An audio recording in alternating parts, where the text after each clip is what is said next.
Hey guys, this is Market Update. If we look at institutional inflows into Bitcoin, very, very, very promising.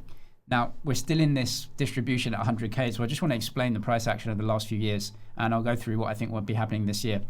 But I know we pore over daily price movements all the time, but I think it can be summed up the last few years as you got the big collapse after 2020, and there was a question, is this asset going to disappear or is it actually going to remain and then become institutional? And we know what happened there. So you've got this thing trading at 30,000, 20, 30,000, and then the ETFs were announced, BlackRock came in.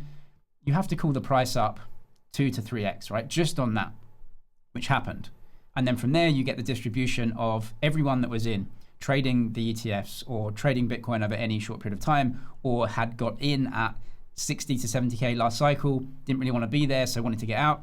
People that have been in for a very long time who just want to take some profits. All of that is this kind of few year now, kind of 18 months distribution here. And we're still working through it. So we have to work through this distribution, which is why Bitcoin is not correlating to any of the other markets, right? It's because you've had this one-time event in Bitcoin, which is this massive distribution at these levels after a massive event of actually taking this from 0 to 1 in terms of actually being an institutional asset. And so that's why we aren't correlating to all-time highs in the stock market, right? It's because this one-time event of every single person that's ever been associated with Bitcoin saying, I'm going to take some profits there. They actually called up the price, not just the price, but the volume that you can trade here is basically unlimited now. It's the first time ever that this has happened. And so we just have to sit through this. It's not a big deal, but look at the institutions coming in, right? Huge money flowing into BTC. So I've not got a problem here with what's happening with Bitcoin. This is totally natural. The first time ever that you've got a bid at a high price and with volume, any volume you want to trade right here. So we just have to sit through this. Don't worry about it. Now I've updated my macro outlook for this year. The January updates are in the course. If you've got the course, they're free for you. If you haven't got the course, I've got a discount for the next couple of weeks. If you type Bitcoin at checkout, you get 20% off. 300 videos here, update it for free forever for existing users. We make updates, you can see them here. I'll link the course down below in the description if you're interested. We don't have to worry about some prolonged bear market for Bitcoin, in my opinion. Underperformance feels like a bear market, right? If you're looking at it versus S&P, NASDAQ, gold or whatever. So you could say, well, it's a bear market because we're underperforming. But in dollar terms, minus 70% doesn't feel like that this year because things are turning actually. So for a start, the Fed is adding to its balance sheet again. You can see that very clearly here. So it's been drawing its balance sheet down for a very long time. And we can very clearly see that they're starting to add to the balance sheet again, inject a little bit of liquidity in. No, it isn't QE, but that doesn't matter, right? They are adding cash into the system. So good news, and I think that continues. Institutional demand is here. This is US custody wallets in this purple color here, up and to the right. It's just that passive bid always coming in. That just lowers downside volatility, in my opinion. That's good news. So don't worry about the price. Just look at the institutional buyers coming in. You've also got aggregate capital flows into Bitcoin here. So ETFs, MSTR, go through waves for sure. And we're in a lull right now. So when you have a period of less money flowing in, the price comes down. It makes total sense, right? But that's not going to disappear. If interest rates come down, which the Fed is going to do once they get rid of Powell and everything, and the economy is broadly doing okay, and they want to run the economy hot, so they want to increase GDP, they want to increase economic activity, then that is an economic cycle. Why would money come down, investment come down during that time? I don't think it would. So look, we had this sell-off into what has happened before, which is a period of less money in. So what happens after this? I think we have more money in. And you can see that from Strategy as well, who are starting to sell STRC. That's more money coming in. You look at ETF flows. We had a nice inflow week of the last week after a period of sales and reductions. This happens, right? You can see these reductions happen. The price goes down as flows are coming out. Price goes up when flows are going in. So we've had a period of flows coming out. Look, it's not one of those things like previous Bitcoin bear markets where you get up 10x, down 70%, lower volatility. Money comes out, money comes in, but the flows are very, very clear.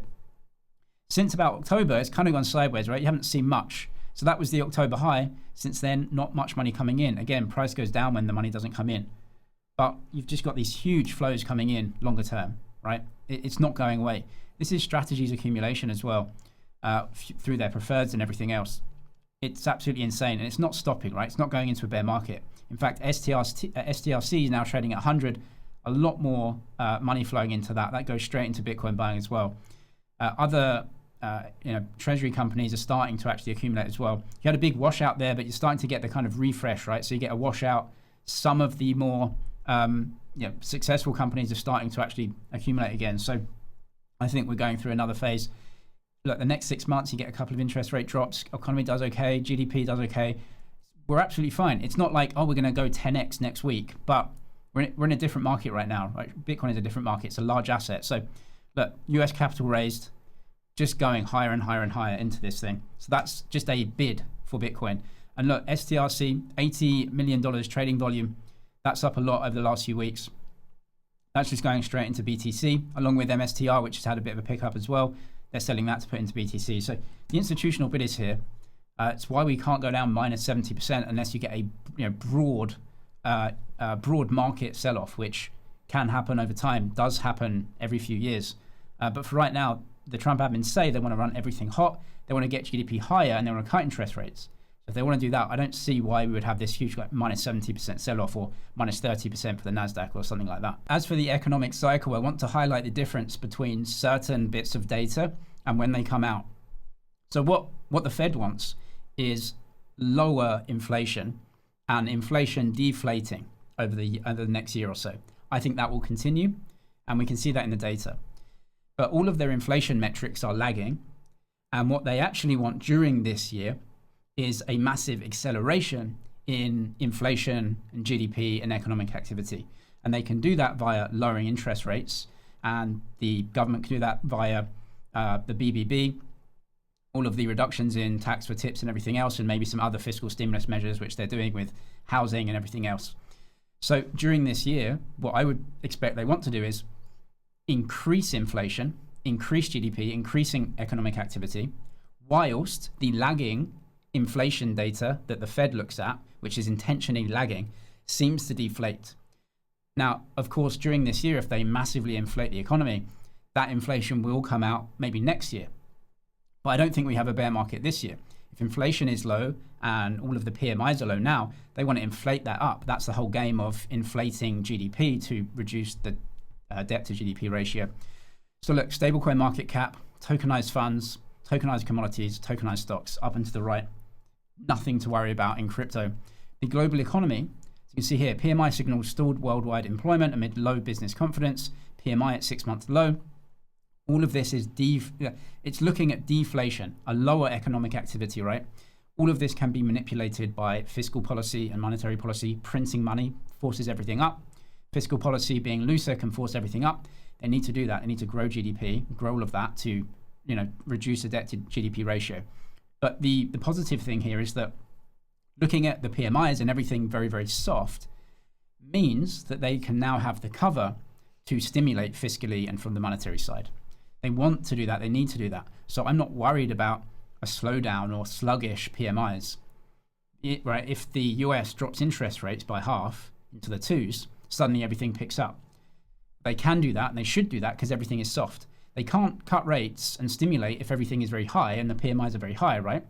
But as everything is soft, that actually leads up to them being able to stimulate, which is therefore good for risk assets in the future. So I don't see this as bad news. I see this as they're actually so late, they should be stimulating already, right?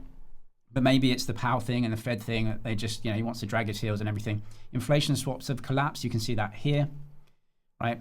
There is no expectation of inflation. It's not here. We want inflation. We need inflation. The debt-based system needs this. So they need to stimulate this, right? They need to do that. And that's, I think, going to happen this year. Look at inflation. This is trueflation. So this is an official CPI, but trueflation CPI, which tracks way more metrics and prices in real time, 1.57%. We need a large boost in GDP, economic activity, and growth. They need to drop interest rates. They need to print money to force these data points higher. Look at home prices as well. Home prices are a lead to the shelter CPI metric, which feeds into CPI, which is intentionally lagging. You can very clearly see that here, that these are correlated. And shelter, a big part of the CPI, will continue deflating throughout this year, which will give the Fed and the government a lot of cover to create stimulus through the fiscal and monetary ways that they can do that. So this will continue to come down. Inflation is not a problem. They need to drop interest rates, stimulate demand, stimulate demand by dropping interest rates, printing money, and pushing economic activity higher and pushing assets higher. Bitcoin and crypto very far out on the risk curve, so will react last to this sort of thing. If you look at commodities, what they're doing now, I think they often react first. So they're reacting first. Well, if we have the economic cycle continuing, should be pretty positive for Bitcoin and crypto as they react last. So, I wouldn't be selling anything here. I'd be, I'm always adding Bitcoin, but I just think the economic cycle is playing out pretty well. They can stimulate a lot this year if they want to. And I think they want to once they get the Fed chair out and, put their new one in, and then they can go off to the races. I think it's always best to listen to people and believe them when they tell you something and when they tell you they're going to do something. This is what the Trump admin wants to do. Besant, I know there's a lot of market talk about, they're going to put in a Trump pick for Fed chair and they're just going to create, do crazy things. That's not what they're doing. They're not like that. They're not crazy. They're actually running things as best as they feel. Now, you may disagree with what they're doing and everything, but Besant is not some cowboy, right? He is managing the situation as is. It's not a great situation, the amount of debt to GDP and the amount of deficits. But he hasn't done anything in his time that has been crazy or cowboyish.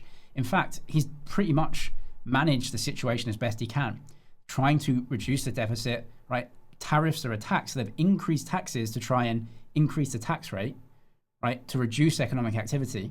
They also know that they do need to encourage that economic activity. They're doing about the best job I think they could in the situation. They're definitely not cowboys, and they're definitely not trying to just blow out the deficit, right? That's not what they're doing. But they know that they need to grow the GDP side. Trump's economic agenda, what they mean is Trump's admin, his economic agenda, and the other people in there, running the economy hot. Right? Yes, they want GDP. They want dollar investment into the US. They want more economic activity physically in the US. So they do want to run the economy hot. Tariffs will become a strategic norm in order to affect higher tax rates, but also to encourage more economic activity into the US. That will grow GDP functionally in the real world. Growth must outrun debt. That is for every single administration, not just these guys, right? You must have GDP outrunning the debt. Do that in any way necessary. The economy must be reprivatized. That's what they're saying as well. That's why they're trying to deregulate the banks. The Fed must be overhauled. What they're trying to do is just get the Fed a little bit out of the way, right? Just have them come back a bit. We don't want the Fed being the economy, which is what they have been since 2008. They are trying their best. I think it's very slowly working, about as good as it could do. But you have to grow GDP, and they can do that this year because inflation is low. Look at the Sortino ratio for BTC as well, very, very low. Look, the best performing asset, it has growth. Buy it when it's relatively weak, which is right now, versus other assets for sure.